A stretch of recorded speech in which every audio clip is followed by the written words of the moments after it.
आपको ये लगता है कि लोन हमेशा जरूरतमंद को मिलता है, तो नहीं बेटा, लोन कभी भी जरूरतमंद को नहीं मिलता। लोन हमेशा उसको मिलता है जो लौटाने की क्षमता रखता हो। जो पैसा लौटा पाएगा लोन उसी को मिलेगा। हेलो बच्चों, एक बार फिर से स्वागत है आपका हमारे चैनल पे जहां क्वालिटी एजुकेशन मिलती है। देखो बच्चों, अब हम क्या पढ़ने जा रहे हैं, क्लास 11th के अकाउंटिंग का एक छोटा सा पार्ट है, एडवांटेज ऑफ अकाउंटिंग। ये भी थ्योरी में 1 से 2 नंबर का आता है। इसमें हम आपको टोटल 10 पॉइंट पढ़ेंगे। एग्जाम में अगर आपने 5 पॉइंट भी लिख दिए तो आपको पूरे नंबर मिल जाएंगे। ध्यान दीजिए, इस टॉपिक में क्या है, एडवांटेज ऑफ अकाउंटिंग। देखिए बेटा, आप सबको पता है कि अकाउंट्स बनाने के एडवांटेज क्या है। सबसे पहला एडवांटेज है financial information about the business. मतलब अकाउंट्स बनाने का या अकाउंट्स को मेंटेन करने का जो सबसे बड़ा एडवांटेज है वो ये है कि आपको बिजनेस के बारे में हमेशा आपको financial information time to time मिलती रहती है। आपको कभी किसी और से, मैनेजर से पूछने की जरूरत नहीं है या पूरे डेटा को खंगालने की जरूरत नहीं है। आपके अकाउंट्स में टाइम टू टाइम आपकी फाइनेंशियल इंफॉर्मेशन ऑलरेडी नोटेड रहती है। तो क्या कहता है, financial performance during the accounting period, that is profit earn or loss incurred also in the financial portion of the end of the accounting period is known as the accounting। मतलब अगर आप definition ना समझ पाए कोई दिक्कत नहीं, आप बस इतना समझ लीजिए कि एग्जाम में आपको मेन हेडिंग लिख कर आनी है कि अकाउंटिंग का मेन फंक्शन क्या, एडवांटेज क्या है, financial information about the business. हमेशा वो आपको बिजनेस की फाइनेंशियल इंफॉर्मेशन प्रोवाइड करता है। नेक्स्ट पॉइंट देखिए बच्चे क्या कहता है। नेक्स्ट पॉइंट है हमारा असिस्टेंट टू मैनेजमेंट। आपने अगर इससे पहले की कोई वीडियो देखी है हमारी तो उसमें आपको पता होगा कि ये वाला पॉइंट कई बार रिपीट हुआ है। बेटा अकाउंट्स के 11th की थ्योरी में बहुत सारे पॉइंट ऐसे जो कई सारे पॉइंट में सिमिलर आ जाते हैं। एडवांटेज में भी यही होगा, फंक्शन में भी यही होगा, कैरेक्टर में भी यही होगा। ऐसे पॉइंट आपको बार बार रिपीट होते हुए मिलेंगे, समझना आसान है। इसका सेकंड पॉइंट आपसे कहता है असिस्टेंट टू मैनेजमेंट। मतलब बिजनेस अकाउंटिंग जो है बिजनेस को असिस्ट करने में हेल्प करता है। असिस्ट का मतलब होता है संभालना। आपने पीए वर्ड सुना होगा, पर्सनल असिस्टेंट, मेरा काम कोई संभाल रहा है, मेरा पर्सनल असिस्टेंट है। तो अकाउंटिंग जो है वो बिजनेस को बहुत अच्छे से असिस्ट करता है। ठीक है बच्चे, आ रही हो बात, समझ में आ रही होगी।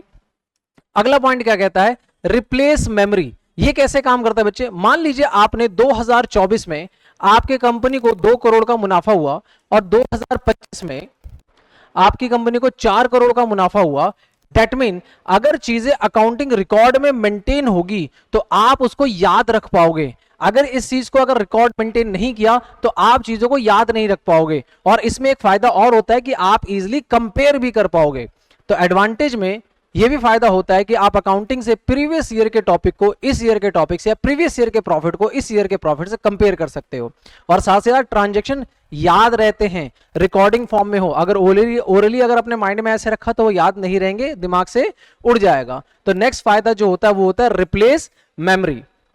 अगले पॉइंट पे आते हैं बेटा। अगला पॉइंट क्या कहता है, फैसिलिटेट कंपेटिटिव स्टडी। अभी देखो इससे पहले मैंने यही वाला पॉइंट बताया था कि आप 2 करोड़ का प्रॉफिट 4 करोड़ हो गया आपका, पिछले साल 2 करोड़ का था, इस साल 4 करोड़ का हो गया। डेट मीन आप पिछले साल की इंफॉर्मेशन से इस साल की इंफॉर्मेशन को कंपेयर कर पा रहे हो। वही पॉइंट यहां पे कह रहा है कि फैसिलिटेट कंपैरेटिव स्टडी, कि आप आराम से आप अकाउंटिंग में आराम से कंपैरिजन कर सकते हैं कि पिछले साल हमारा कितने का लॉस हुआ था, इस साल कितने का लॉस हुआ, पिछले साल हमने कितनी सैलरी बांटी थी, इस बार हमने कितनी सैलरी बांटी है, पिछले साल हमने कितना ट्रांसपोर्टेशन पे खर्च किया, इस साल हम कितना ट्रांसपोर्टेशन में खर्च कर रहे हैं।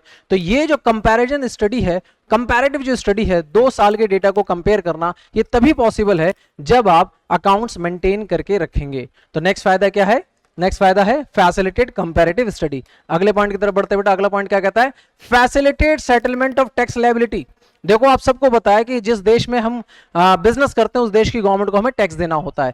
और टैक्स देना कितना होता है, हर देश का टैक्स का रेट अलग अलग होता है। अपने देश में, इंडिया में अप्रोक्सीमेटली 30% टैक्स देना होता है। तो अगर हम गवर्नमेंट को 30% टैक्स दें, हमने गवर्नमेंट को 30,000 रुपए टैक्स दे दिया और हम गवर्नमेंट से कह रहे हैं कि हमने सिर्फ 1 लाख कमाया था और 1 लाख का 30% 30,000 होता है, गवर्नमेंट क्या हमारी बात पे यकीन कर लेगी? नहीं। गवर्नमेंट हमसे हमारा बुक्स ऑफ अकाउंट मांगेगी, हमारा बैंक अकाउंट का डिटेल मांगेगी, उन सबको क्रॉस चेक करेगी, है ना। तो जो बैंक जो हमारी गवर्नमेंट होती है उनको भी हमारे बैंक के स्टेटमेंट चाहिए होते हैं, हमारे अकाउंटिंग रिकॉर्ड चाहिए होते हैं कि वो जानना चाहती है कि हम जो टैक्स दे रहे हैं वो सही दे रहे हैं या नहीं दे रहे हैं। तो जो हमारा बुक्स ऑफ अकाउंट है हमारी टैक्स लायबिलिटी को भी पे करने में हमारी हेल्प करती है। इसलिए बुक्स ऑफ अकाउंट मेंटेन करना बहुत जरूरी है। अकाउंट्स मेंटेन करने से ये भी फायदा होता है कि हमारी टैक्स लायबिलिटी एक्यूरेट सेटल हो जाती है। ठीक है, आगे बढ़ते हैं। अगला पॉइंट क्या कहता है बेटा, फैसिलिटेट लोन। एक बात ध्यान रखना बेटा, लोन की बात हो रही है लोन की बात हो रही है, आखिर लोन मिलता किसको है? अगर आपको यह लगता है कि लोन हमेशा जरूरतमंद को मिलता है, तो नहीं बेटा, लोन कभी भी जरूरतमंद को नहीं मिलता। लोन हमेशा उसको मिलता है जो लौटाने की क्षमता रखता हो। जो पैसा लौटा पाएगा लोन उसी को मिलेगा। देते हैं अकाउंटिंग रिकॉर्ड्स क्या हैं आपके। अगर आपके फाइनेंशियल ट्रांजैक्शन इस प्रकार के हैं कि उनको लगता है कि आप पैसे लौटा पाएंगे तभी आपको लोन मिलेगा। डैट मीन क्या हुआ इसका मतलब, अगर आप लोन लेने जाते हो और बहुत ज्यादा आप ईमानदारी बात करते हैं कि नहीं मैं लोन टाइम पे दे दूंगा, मेरा क्रेडिट बहुत अच्छा है, उस बात पे यकीन नहीं करेंगे। आपका क्रेडिट कैसा है, आपकी वैल्यूएशन कैसी मार्केट में, ये आपका बुक्स ऑफ अकाउंट बताएगा। आपके बैंकिंग ट्रांजैक्शन और बुक्स ऑफ अकाउंट के बिहाफ पर ही आपको लोन मिलेगा। ठीक है, तो यानी बुक्स ऑफ अकाउंट आपको लोन लेने में भी आपकी हेल्प करता है। आई होप ये बात समझ में आ गई होगी। तो ये बहुत जरूरी है अकाउंट्स को मेंटेन करना। अगला पॉइंट क्या कहता है बेटा, एविडेंस इन कोर्ट।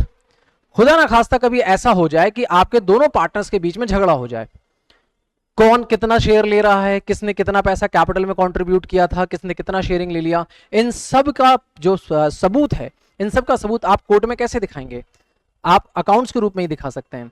तो जो अकाउंट्स है वो कोर्ट में एज अ एविडेंस के तौर पे भी काम आता है। इसलिए हमें बुक्स ऑफ अकाउंट को हर हाल में हमेशा हमेशा मेंटेन करना चाहिए, वरना कोर्ट भी किस बात पे फैसला सुनाएगी। तो कोर्ट को भी एक प्रूफ चाहिए, और books of account as a proof और एज अ एविडेंस के तौर पे कोर्ट में इस्तेमाल किया जा सकता है। तो अगला फायदा ये है कि वो एविडेंस के तौर पे कोर्ट में इस्तेमाल हो जाएगा। नेक्स्ट फायदा जो है वो सबसे बड़ा फायदा है कि facilitate sales of business. Sales of business, ध्यान से देखिए, आगे जाके आप एक बैलेंस शीट पढ़ेंगे। बैलेंस शीट में क्या होगा, इधर आती है एसेट्स, इधर आएगी लायबिलिटी, और इन सब का जो है एक टोटल अमाउंट होगा कि एसेट और लायबिलिटी दोनों साइड बराबर बराबर होती है। मान लीजिए आपके एसेट्स भी 10 लाख के हैं और आपकी लायबिलिटीज भी 10 लाख की है, तो इस बैलेंस शीट के इसमें बहुत सारी चीजें आएंगी। अभी आपका बिल्कुल इंट्रोडक्शन, इसलिए ये सारी बातें बताना ठीक नहीं है, लेकिन ये मानिए सारे एसेट्स और सारी लायबिलिटी आपके 10 लाख रुपए की है, तो उस बैलेंस शीट के बिहाफ पर आपके बिजनेस की वैल्यू लगाई जाती है कि आपको कितना पैसा मिलेगा अगर आप बिजनेस को सेल करते हैं। अगर आप अकाउंटिंग रिकॉर्ड मेंटेन नहीं करेंगे तो आपके बिजनेस की एग्जैक्ट फाइनेंशियल पोजीशन किसी सामने वाले को नहीं पता चल पाएगी और वो आपको औने पौने रेट ऑफर करेगा। लेकिन अगर आपने अपने बिजनेस में अपने फाइनेंशियल पोजीशन को मेंटेन कर रखा है, आपने बुक्स ऑफ अकाउंट मेंटेन कर रखी है, तो आपको आपके बिजनेस की एक सही वैल्यू मिल जाएगी, बिकॉज वो आपके बिजनेस को सही रिप्रेजेंट करके दिखाता है। तो हमारा नेक्स्ट और सबसे इंपॉर्टेंट जो पॉइंट है वो facilitate of sales of business. अगर हम बिजनेस को बेचना चाहते हैं तो बुक्स ऑफ अकाउंट हमारी रियल वैल्यू बताता है, उसी के हिसाब से हम अपने बिजनेस के रेट को तय करते हैं कि हम अपने बिजनेस को कितने में बेचेंगे। ठीक है बेटा, अब आता है हमारा सेकेंड लास्ट पॉइंट, वो क्या है, assistance in the event of insolvency. क्या मतलब है इंसॉल्वेंसी का? मतलब क्या होता है इंसॉल्वेंसी? आपने वर्ड सुना होगा, दिवालिया घोषित हो जाना, यानी बिजनेस बर्बाद हो जाना। इनकेस कभी बिजनेस बर्बाद हो जाता है तो कई बार ऐसा होता है कि लोग फ्रॉजरी करने के नाम पर अपने आप को कह देते मैं दिवालिया हो गया, मेरा सब कुछ लुट गया, मेरे पास कुछ नहीं है। कोर्ट ऐसे नहीं मानेगा, कहेगा बुक्स ऑफ अकाउंट दिखाओ। यदि आपके एसेट्स कम है आपकी लाइबिलिटी से, या फिर ये कह ले कि लाइबिलिटीज आपकी बहुत ज्यादा है, कर्जे आपके पास बहुत ज्यादा है, संपत्तियां बहुत कम है, तब जाके कहा माना जा सकता है कि हाँ आप दिवालिया घोषित हो गए, आपके ऊपर कर्जा ज्यादा है, संपत्ति कम है। लेकिन अगर मैं ओरली ऐसे बोलूं मेरे पास कर्जा बहुत हो गया, मेरे पास संपत्ति कम है, तो ऐसा नहीं माना जाएगा। यानी कल को अगर आप दिवालिया घोषित होना चाहते हैं, ये चाहते हैं कि कोर्ट आपको दिवालिया घोषित करते, जिसके कुछ फायदे भी होते हैं कि अगर आपको कोर्ट ने दिवालिया घोषित कर दिया तो कोई आपसे पैसा नहीं मांगेगा, आपकी सारी प्रॉपर्टी कोर्ट नीलाम कर देगी, उससे जो भी पैसा आएगा रेशो वाइज सभी क्रेडिटर को दे दिया जाएगा जिसको भी पैसे देने थे। फिर आपको पैसे लेने वाले, जो आपसे पैसे मांगने वाले, आपको परेशान नहीं करेंगे। तो एक फायदा तो ये भी होता है दिवालिया घोषित होने का। और अगर आप चाहते हैं कि कोर्ट आपको दिवालिया घोषित करे तो आपको बुक्स ऑफ अकाउंट कोर्ट में पेश करना होगा। तो जो बुक्स ऑफ अकाउंट्स है वो बहुत ज्यादा हेल्प करता है इन केस ऑफ इंसॉल्वेंसी। अगर आप इंसॉल्वेंट हो गए तो कोर्ट ही या आपका बुक्स ऑफ अकाउंट आपको हेल्प करेगा इंसॉल्वेंट होने में। आई होप यहां तक सारे पॉइंट आपको क्लियर हो गए होंगे। अब एक लास्ट पॉइंट है जो फंक्शन ऑफ अकाउंटिंग में आ जाता है, that is helpful in partnership accounting. Obvious सी बात है, जब दो पार्टनर मिलकर बिजनेस करते हैं तो हमेशा हिसाब किताब में गड़बड़ होने के ज्यादा चांसेस होते हैं। हमेशा एक को डर लगा रहता है कि कहीं वो मेरे से ज्यादा पैसे ना ले ले या कहीं वो ज्यादा पैसे विड्रॉ ना कर ले।